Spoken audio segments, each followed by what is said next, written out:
Esse seu Enilton aí, não sei não, eu preciso confiar um pouco. Precisa ver se funciona mesmo, viu, Renato? Viu? Eu não sei falou quem... mesmo, viu? É Enilton Silviano, né? Silviano, isso. Silviano, engraçado esse sobrenome. Pra desconfiar um pouco, né? É o meu pai. É o meu pai. Queria agradecer, Anderson, a oportunidade de vir fazer isso, porque, veja só, engraçado, né? Agora que eu me dei conta que o meu pai está trazendo o estudo do Evangelho de segunda, e eu faço aquele trabalho lá no Verdade e Luz. A gente inaugurou lá, bem no começo da pandemia, o Evangelho no Lar online, e foi o primeiro do Brasil.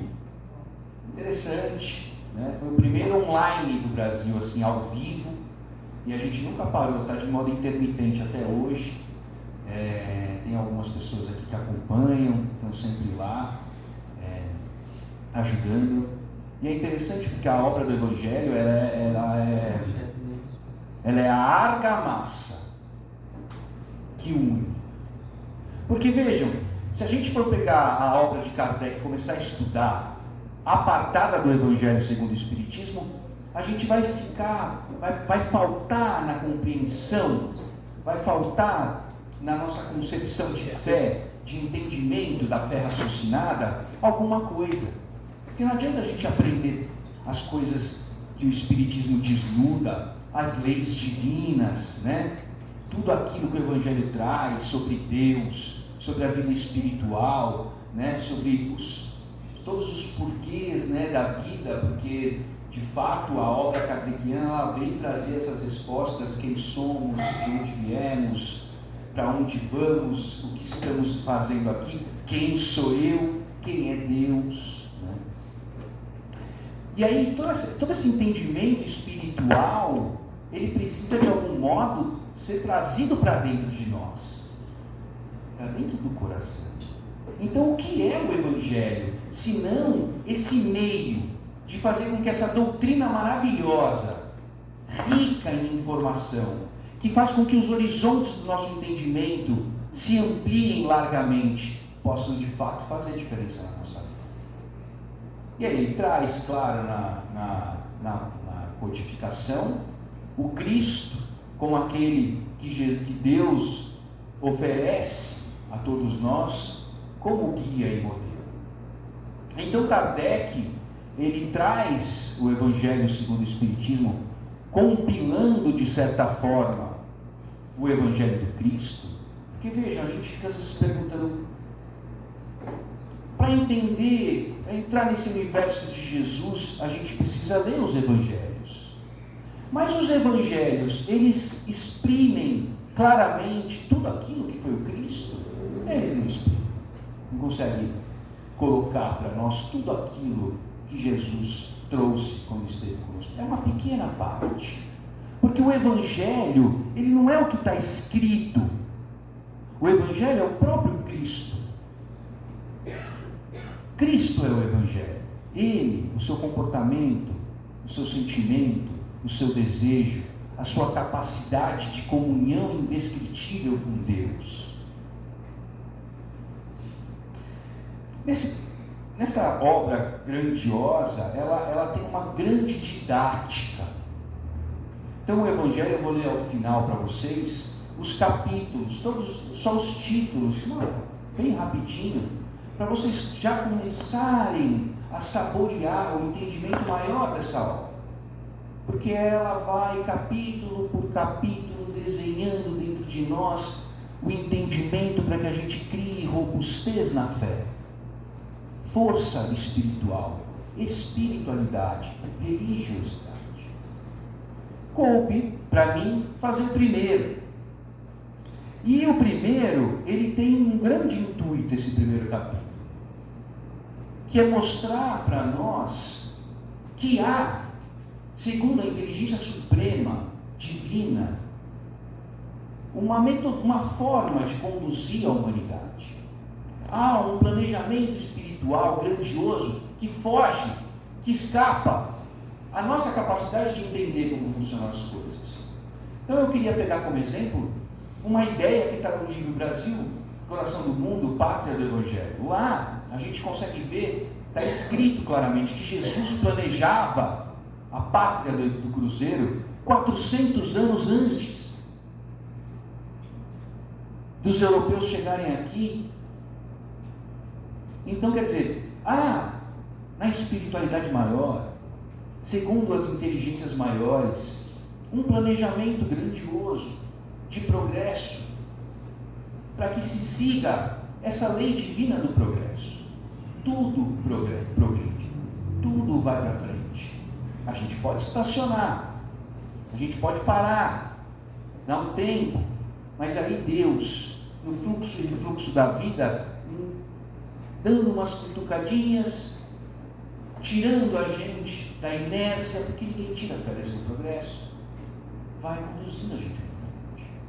Então vejam, esse primeiro capítulo, eu não vim destruir a lei, é para trazer para nós que há um planejamento espiritual. Então ele fala das revelações, as 3 revelações. Então ele traz nesse primeiro momento Moisés, para que a gente compreenda, eu não vim destruir a lei e os profetas. O que isso quer dizer? Porque na época que Jesus andou sobre a terra, a gente vivia o olho por olho, dente por dente. A gente não tinha a palavra de amar os inimigos, né? Era fez para você, você faz de volta. E aí Jesus inaugura uma outra forma da gente se relacionar com as pessoas, trazendo e inaugurando o amor como um instrumento de fraternidade. E para que ele pudesse fazer isso lá 2000 e tantos anos atrás, ele precisava que a humanidade estivesse num grau de entendimento, de progresso intelectual, que fosse possível para ela absorver os ensinamentos. E é natural. Afinal de contas, a gente tem um exemplo na vida humana cotidiana das escolas terrestres. Você começa lá pequenininho, vai aprendendo, passa de ano, vai para um segundo ano, começa lições diferentes, aí você consegue aprender, vai para um outro ano, ou novas lições. Assim é o progresso da humanidade terrestre, aos poucos, nada dá saltos, né? Nada sai da semente direto para o fruto. Necessariamente vir, né, o divino para adubar a terra, preparar aquela semente, trazer a luz para que ela ecloda, vire uma plantinha, cresça, vire uma árvore frondosa e que gere frutos, e pelos frutos seremos conhecidos. Então a humanidade lá atrás, lá no povo hebreu, que é o povo escolhido, sim, é o povo escolhido, mas porque eles são privilegiados? Não. Eles foram missionados. Então Deus, através do povo hebreu, que detinha uma grande capacidade de fé, dentre todos os povos terrestres, qual era o que aproveitava? O coração do povo hebreu. Porque eles eram firmes na fé, eles guardavam a palavra. Então, nesse comecinho, quando veio trazer Moisés, ele veio explicar o seguinte: porque o que é o decálogo? O que é a lei mosaica? O que Moisés deu de lei divina para a humanidade? Porque se você for pegar com os nossos irmãos judeus as leis que eles seguem, você vai ver que não está só nos 10 mandamentos. Tem uma porção de leis que eles devem cumprir, né? Então, vocês já devem ter ouvido falar da pessoa se purificar, para poder fazer alguma coisa tem que tomar banho, para ir no templo, né? E o que são essas leis? Tira os 10 mandamentos. O que são essas leis? São leis que regem a vida social daquela época, como nós temos hoje as nossas leis, que regem a forma como nós nos relacionamos. E é interessante porque a gente vive num mundo hoje em que as pessoas estão falando, tem muito mimimi, politicamente correto. Sim, é a busca. é a busca para que nós transformemos o nosso relacionamento fraternal nas bases da mansuetude, da delicadeza, do bem-querer, um para com o outro. E isso não está na moda. Se você for pegar hoje tudo aquilo que aparece na tela do celular, você vai ver que está na contramão. Está te levando a um mundo de liberdade, libertinagem, sensualidade, materialismo, ter, gozo, uso. E não traz a responsabilidade. Afinal de contas, livre-arbítrio não está descolado da responsabilidade. Ela está unida. Porque para de fato existir liberdade, livre-arbítrio, você precisa poder se movimentar. E se você adultera a lei em seu favor, você cria amarras que te tiram a liberdade, vai tolir o livre-arbítrio. Então quem tem de fato livre-arbítrio? A gente tem livre-arbítrio? Não, total não. Porque a gente ainda erra. E todo erro amarra. Prende. O mal, em aspas, é como uma teia. Você encosta assim na parte de trás, daí a pouco as costas, aí um pé, aí outro, daí a pouco um braço, outro, e você está preso na teia, envolvido nisso.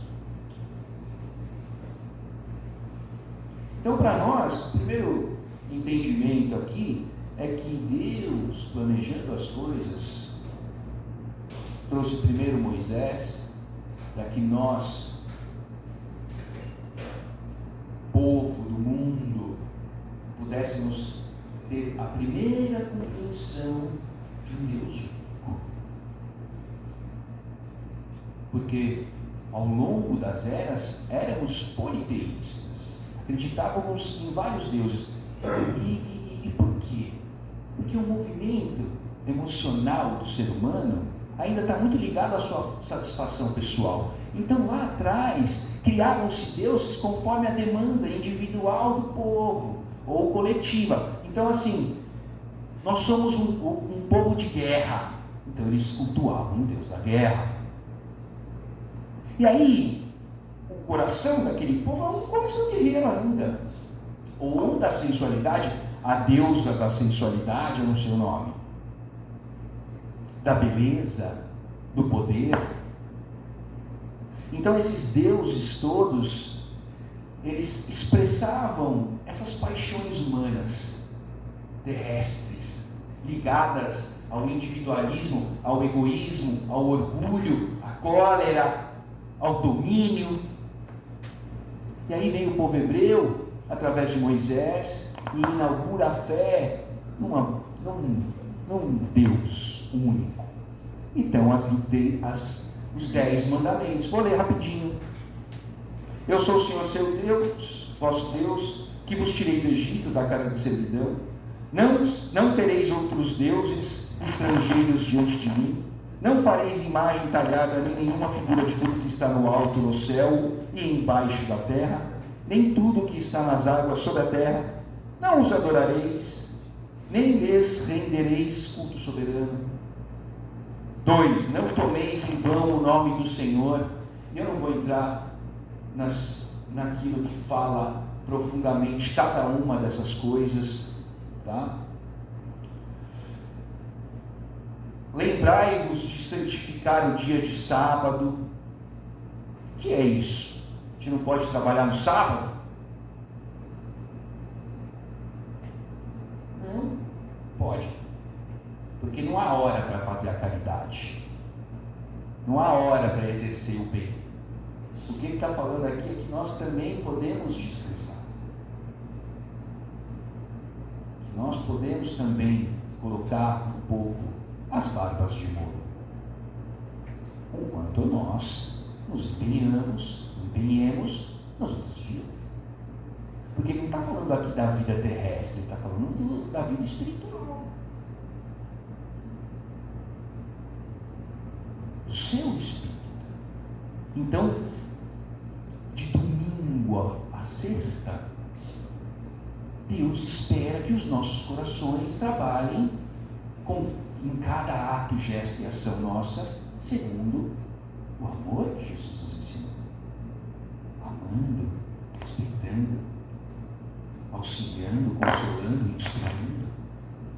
E aí no sábado, você pode relaxar um pouco. Vai lá pescar. Vai lá curtir um pouco, relaxar. De maneira sóbria, correta, naturalmente.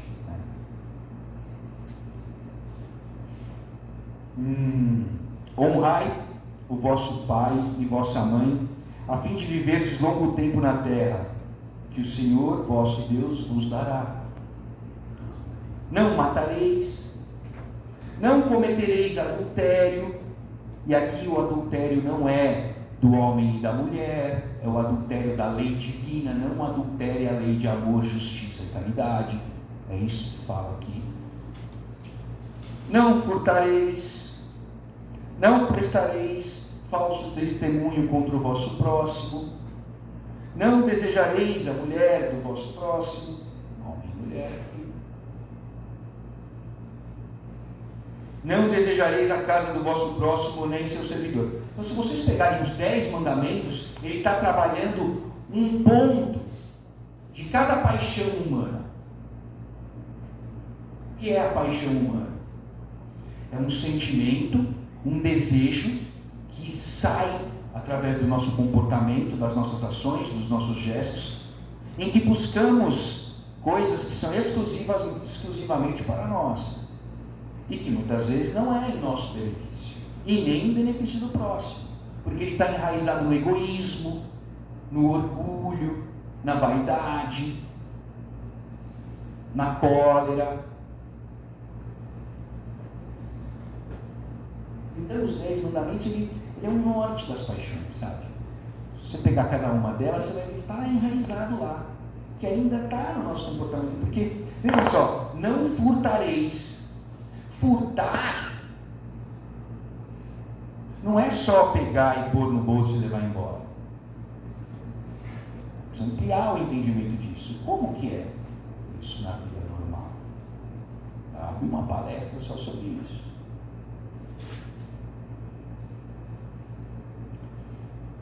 Então Moisés traz a primeira revelação, porque o povo hebreu já estava com o coração prontinho para servir ao Pai, prontinho para criar a devoção nesse Deus maravilhoso.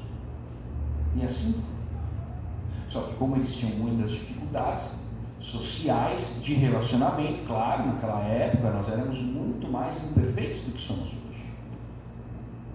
E aí, era necessário então que Moisés, por exemplo, Moisés disse para que nós não nos comunicássemos com os mortos, não é? Está lá. E hoje muitos evangélicos falam dela e vêm usar essa passagem em combate ao espiritismo, por exemplo. E por que Moisés fez aqui? Porque existia, como existiu sempre, a comunicação mediúnica. E aí as pessoas pegavam essa comunicação mediúnica e usavam como muleta na vida dela. E além de que existiam os embaraços dos espíritos obsessores que confundiam, que levavam as pessoas à discórdia. Porque a gente aprende na doutrina que nem todo aquele que dá comunicação é bom. Instruído, inteligente, amoroso, às vezes ele é ignorante, primitivo, ainda mal. Então, depois da peregrinação do povo, né, no deserto, toda essa história da Gênesis, linda, que é uma forma em que Deus pegou um povo e fez essa história toda do povo hebreu. Se você pegar cada detalhe dessa história, ela vem e fica igualzinho a nossa história individual. Cada um aqui tem a sua gênese, a sua estrada. Cada um aqui um dia vai precisar passar pelo deserto. Deus possa te conduzir como conduziu o povo hebreu, como conduziu Jesus quando ele ficou orando.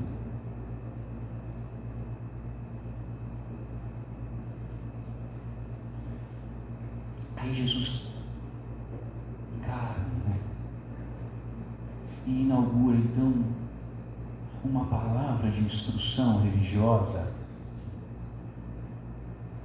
que traz e compele a criatura a sentimentos de virtude elevados, e isso exige muito de nós. Exige demais ser amoroso, ser gentil, manso, humilde. Quem aqui é humilde? É tão difícil ser humilde. E a humildade é um sentimento basilar do progresso humilde. Porque só a humildade é capaz de arar a terra para a sementeira divina, para que você seja terra boa e produza, como na parábola do semeador. É a humildade que faz isso. Então Jesus vem inaugurar através do seu Evangelho e conclamar a todos nós a fraternidade amorosa, através de todos os seus ensinamentos compilados nos Evangelhos que estão na Bíblia. E aí Kardec resume para unir a palavra evangélica ao entendimento das leis divinas.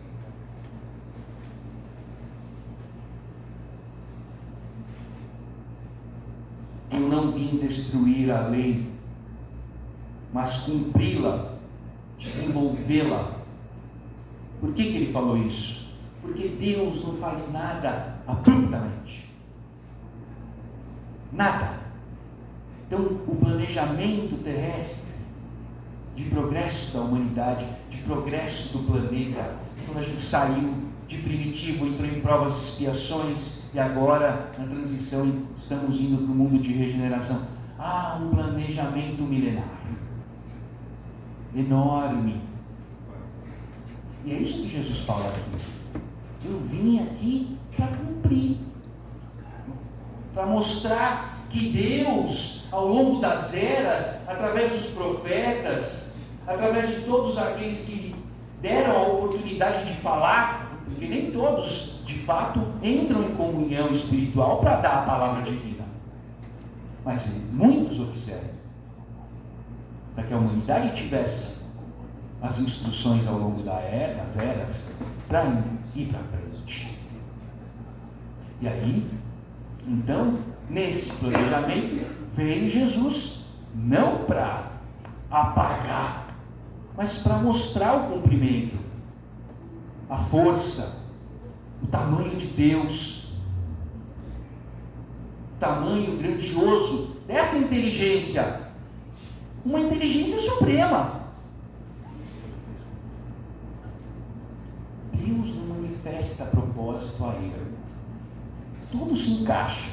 Sabe aqueles filmes que a gente assiste e aquela loucura, um negócio aqui você vai tentando entender, aí acontece uma outra coisa, aquela confusão, você não vê o personagem lá para cá sofrendo, correndo, fazendo, lutando, pulando, e você não sabe o que está acontecendo, chega no final do filme, nos últimos 5 minutos, tudo se esclarece.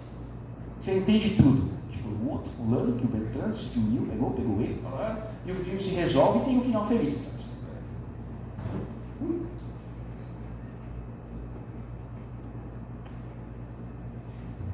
Então é isso que Jesus trouxe. O entendimento de que há, acima da inteligência humana, algo maior. Que ele veio dar cumprimento. E que fique claro, eu vim para fazer a vontade do meu Pai. Então era sempre Deus trabalhando. Então assim que inaugura o Evangelho, mostrando para nós que acima dessa nossa compreensão tão pequenininha há uma muito maior conduzindo tudo. Então calma, bicho, relaxa.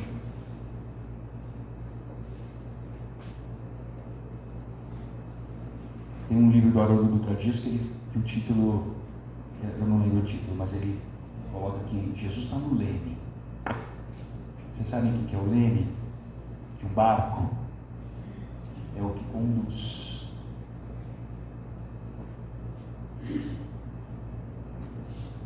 Então, para cada barquinho, meu, seu, Jesus conduz.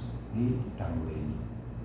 E a gente consegue entender isso, porque às vezes a gente quer uma coisa e não acontece. É a vontade de Deus, no tempo de Deus, conforme Deus quer. Mas aqui Jesus está no leme.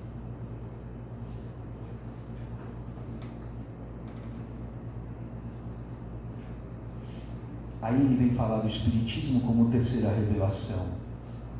Esse capítulo, né? Ele apresenta Moisés, apresenta Jesus, e ele traz o Espiritismo, o Consolador prometido.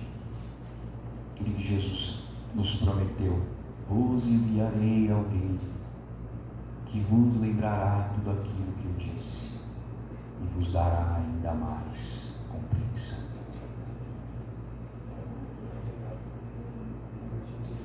E aí o Espiritismo vem fazer o quê?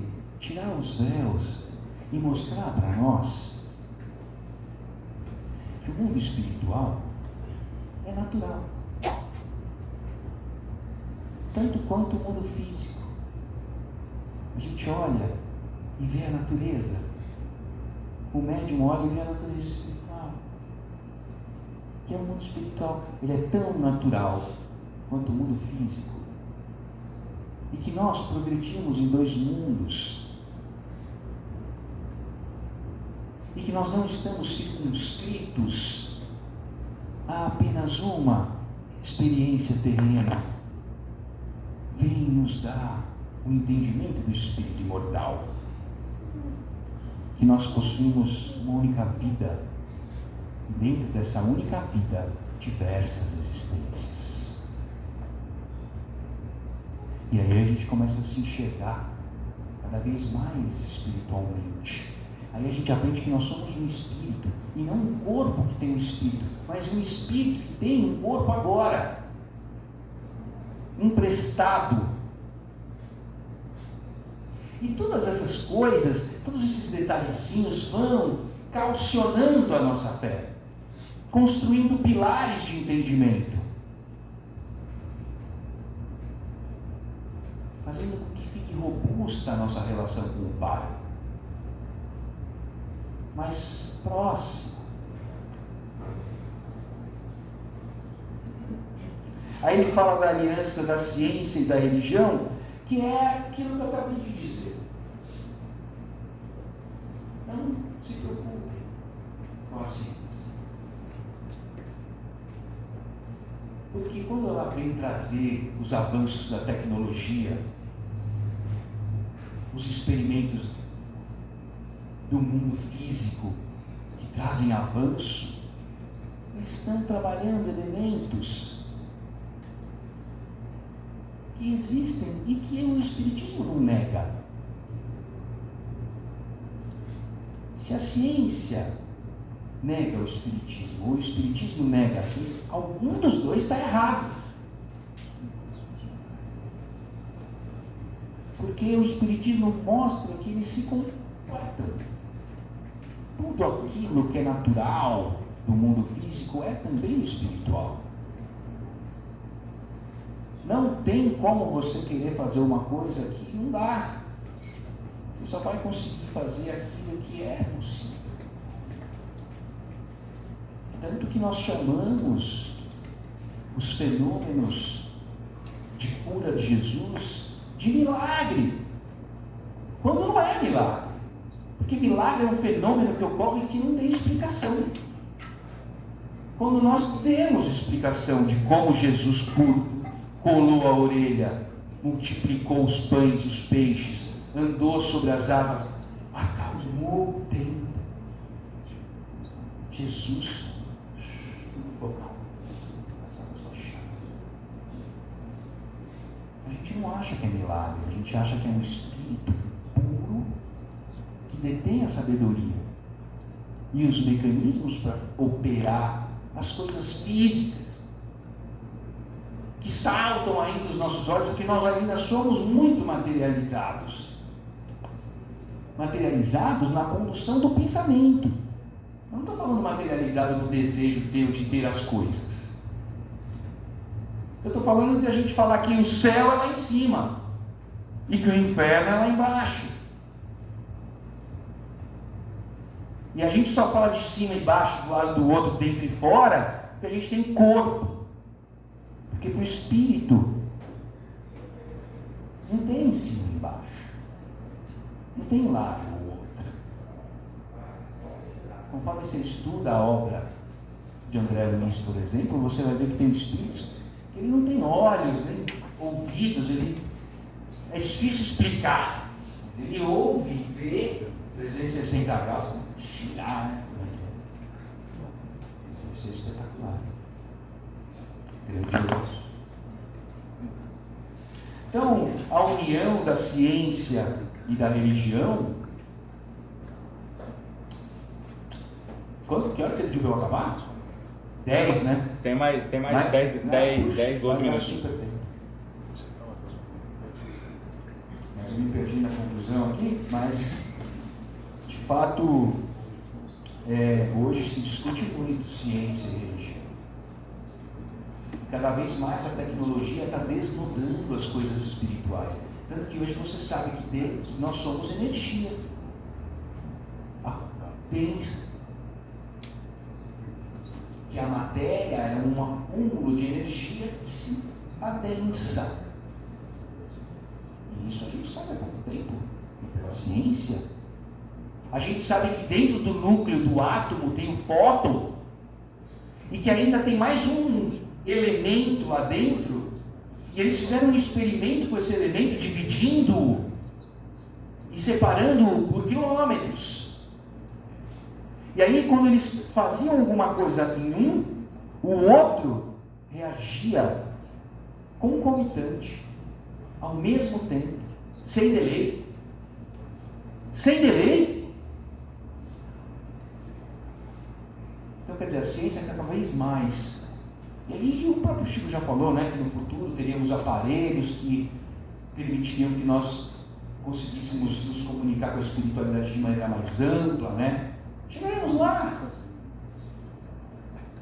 E falando isso, eu termino esse capítulo na parte das instruções dos espíritos da nova era, para que a gente fique mais humilde como espíritos e não se ache melhor.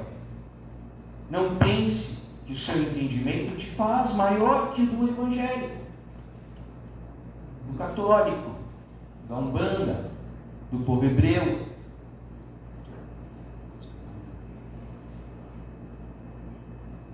Por que eu estou falando isso? Porque cada um é um universo.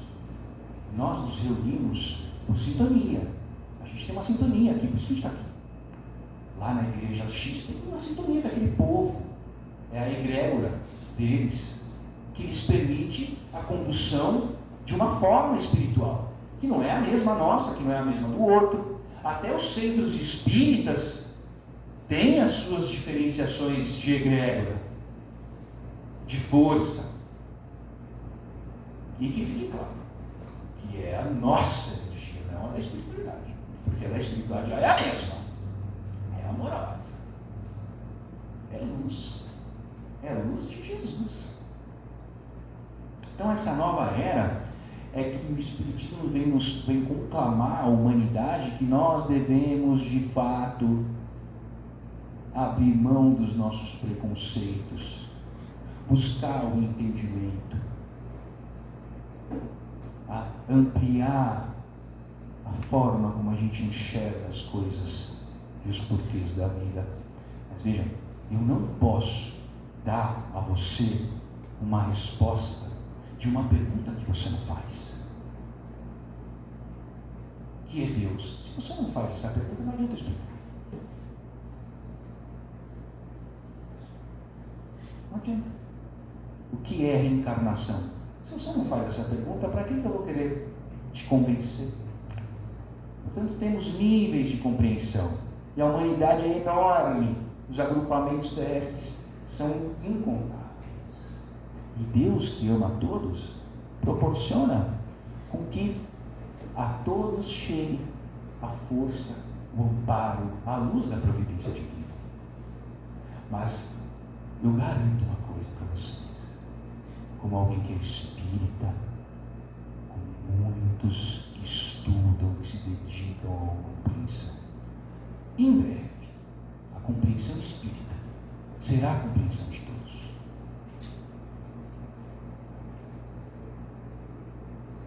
Nós não somos a religião do futuro,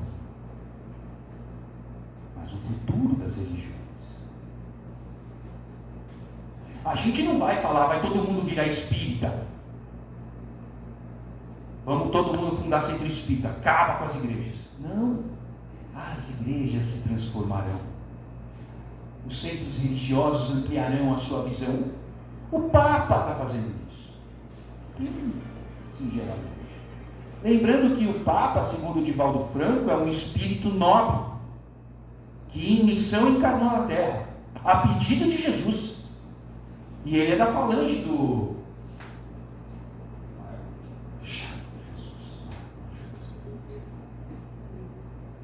Como é que é o nome do Papa? Francisco de Assis. Ele é da falange de Francisco de Assis. O Espiritismo amplia. A gente encontra Deus em todos os lugares. A gente encontra a providência divina em todos os agrupamentos. Por isso que a gente tem essa condição de ampliar, estender o olhar. Então é isso que o capítulo traz. Mostrar essa visão maior, essa compreensão das coisas que estão no planejamento divino. O primeiro capítulo é planejamento divino. E aí eu pedi, no livro que eu estava estudando, a minha esposa está ali, ontem à noite, eu tinha os capítulos, né? Nesse aqui não tem.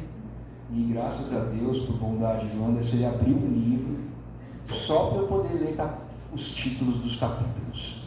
Para terminar, em 4 minutos a gente vai fazer isso. Então o primeiro vem trazer isso. Olha que obra grandiosa, gente.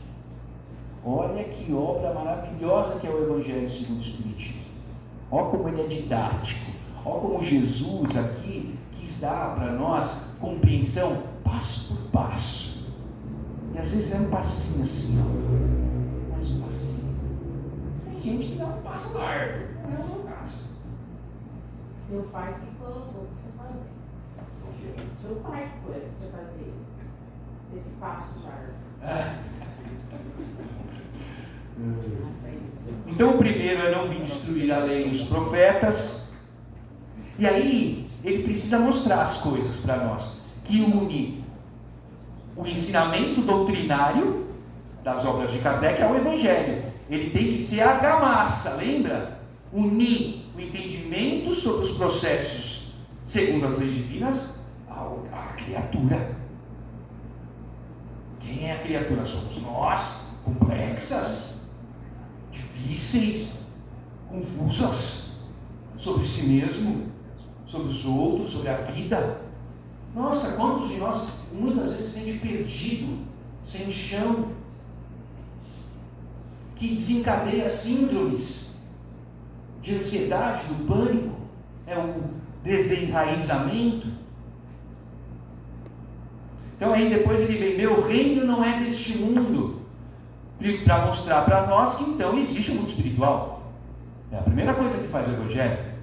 Então está nesse capítulo, meu reino não é deste mundo. Aí depois no capítulo 3, há muitas moradas na casa do meu pai, já mostrando para nós que o planeta não está isolado. Deus não é um Deus da Terra. Mostrando então para nós que a nossa religião é cósmica, do universo. Que Deus, que a gente acredita, é um Deus universal. E do amor e da sabedoria. Porque amor tem que estar acompanhado da sabedoria. E a sabedoria tem que estar acompanhada do amor. Aliás, não conjuga a sabedoria sem amor. A palavra sabedoria não se conjuga sem amor. Então ele vai, há muitas moradas na casa do meu pai, mostrando que existem vários planetas habitados, vários graus espirituais. Ninguém poderá ver o reino de Deus se não nascer de novo. Aí ele vem falar então da reencarnação. Ele vem então mostrar que somos peregrinos. Hoje estamos aqui, amanhã não. Aonde? Não sei. Mas onde Deus me plantar, eu espero florir. Aonde for. Falta 1 minuto. Onde é tão cedo. Aí depois que ele fala então da reencarnação, ele começa uma etapa nova no Evangelho, que é a da instrução moral e da relação com Deus. Então ele começa as bem-aventuranças. Porque não adianta você compreender, saber, se você não ganha a responsabilidade. E a bem-aventurança não é um afago que Jesus faz naquele povo. É a rédea que ele puxa. A responsabilidade. E aí vem, bem-aventurados os aflitos. E tinha que ser a primeira. Porque nós somos aflitos. Nós sofremos. Nós passamos por angústias, amarguras, depressões. E a doutrina não é do Consolador? Ela não é do Consolador. Ela não vem para consolar, para nos tirar do desespero quando alguém que a gente ama vai embora.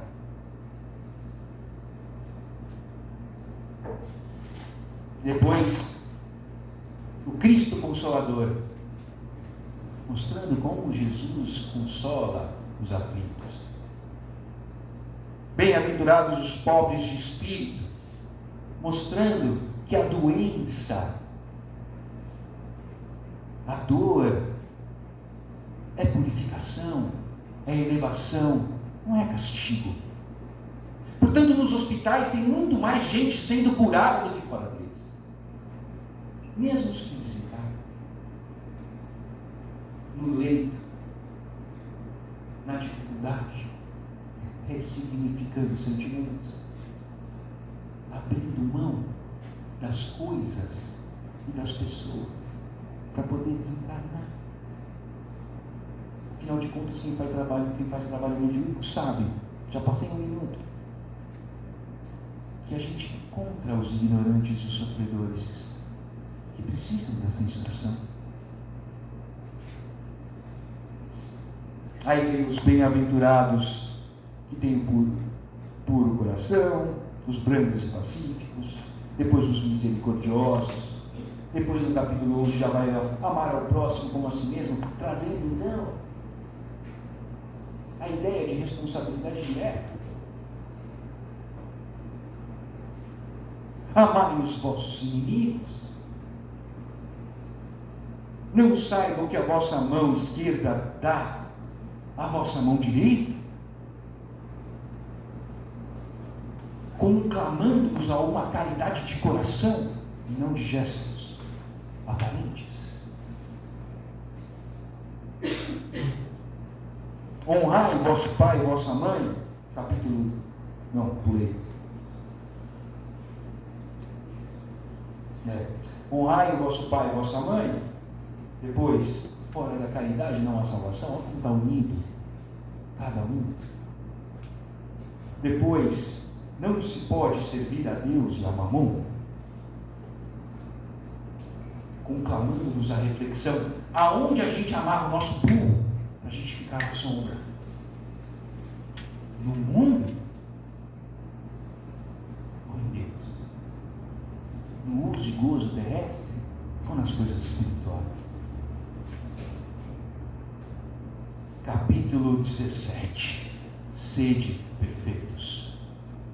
Vem mostrar a nossa capacidade, o DNA divino que existe dentro de nós. Vós sois deuses, vós podeis fazer tudo o que eu faço e mais. Jesus falou. Vós sois deuses, quem falou foi Paulo.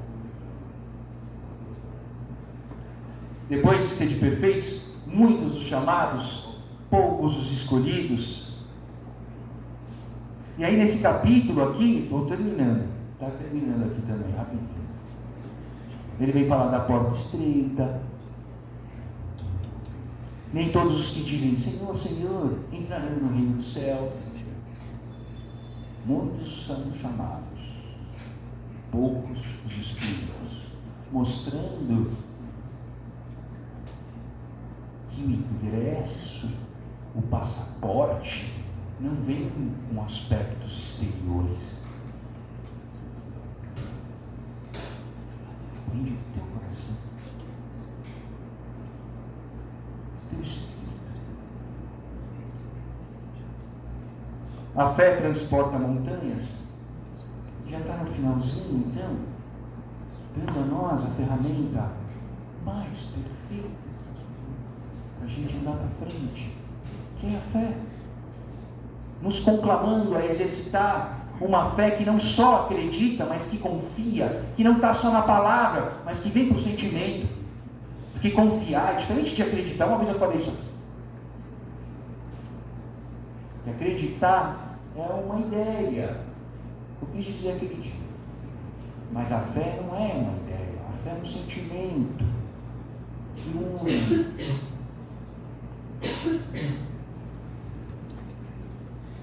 Os trabalhadores da última hora são os nossos, todos os vergonhosos, teimosos, né? Que estamos aqui até agora. Haverá falsos cristos e falsos profetas. Não separeis o que Deus juntou, vem falar do matrimônio. Essa palestra eu quero estar aqui para ver como que é. Não vai ser. Não separeis o que Deus juntou, estranha moral. E ele vai terminando, nos conclamando ao exercício da religiosidade. Não ponhais a candeia debaixo do alqueire. Buscai e achareis. Dai gratuitamente e gratuitamente recebeste. Ele está falando de espiritualidade. Pedi e obtereis. Termina assim: pedir e obtereis. Depois de aprender tudo isso que você vai pedir, onde você vai pôr os seus desejos religiosos? 6 minutos e vou tomar bronca.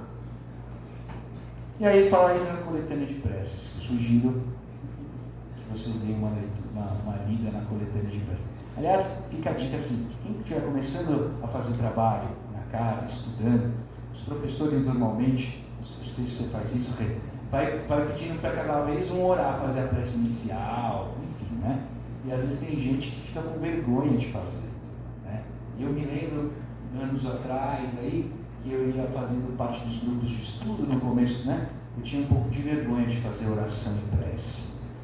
Então, se você começar a dar uma lidinha aqui, você vai ver que a sua cabeça vai criando formas de falar na prece que são mais elevadas. Então eu queria agradecer por terminando, queria agradecer ao Anderson por me permitir, vou fazer a prece não, me permitir inaugurar esse lindo trabalho de estudo do Evangelho. Esse primeiro capítulo ele é meio simplesinho, assim, para a gente ler, e conclamo a todos a virem aos sábados e a fazer o Evangelho no lar. E quando a gente faz o Evangelho no lar, a gente traz para dentro da nossa casa a força da providência divina, que não só nos ampara, mas ampara aqueles que conosco vivem e também auxiliam os espíritos, tanto aqueles que ainda estão vivendo nos sentimentos menores, quanto aos benfeitores espirituais que chegam ali em auxílio a eles. Então vamos fechar os nossos olhos, porque assim conseguimos entrar para dentro do aposento íntimo da nossa consciência. Afinal de contas, a prece é um movimento espiritual da alma em direção a Deus. Senhor, nosso Deus, Pai eterno, de poder e bondade, reconhecemos, Pai, que Tu és a inteligência suprema, o Todo-Poderoso, e aquele que detém o amor, a justiça e a caridade em graus infinitos. Obrigado, Senhor, por esta linda casa de oração. Agradeço aos amigos espirituais que hoje vieram em auxílio a todos nós, envolvendo-nos em sublimes energias de bom ânimo, de paz, de harmonia, para que assim possamos, todos nós, tirar maior proveito dos ensinamentos, construindo e edificando a nossa fé. Jesus, Mestre amado e querido, obrigado, Senhor, por podermos estar aqui, relembrando o Seu Evangelho, as lições deste Consolador prometido, tão grandioso, que faz com que cada um de nós tenha mais propósito, mais segurança, mais entendimento diante das lutas terrestres. Que o Senhor possa, Mestre, sondando os nossos corações, trazer o remédio necessário para nos acalmar, nos levar a um estado de harmonia, de paz, compreendedores de que tudo passa, tudo se renova, mas o Seu amor sempre